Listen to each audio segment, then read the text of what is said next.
Minute হচ্ছে, দেব লেবু,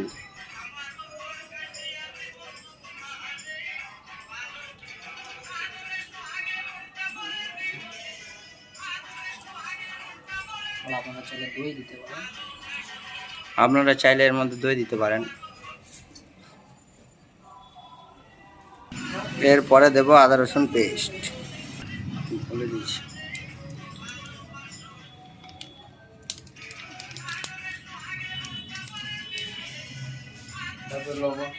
তারপর দিয়ে দেবো একটু লবণ। ভিডিও হচ্ছে। এবার দিয়ে দেবো জিরে গুঁড়ো,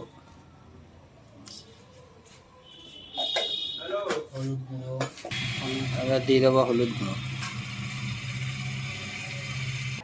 এর মধ্যে দিয়ে দেবো একটু তেল।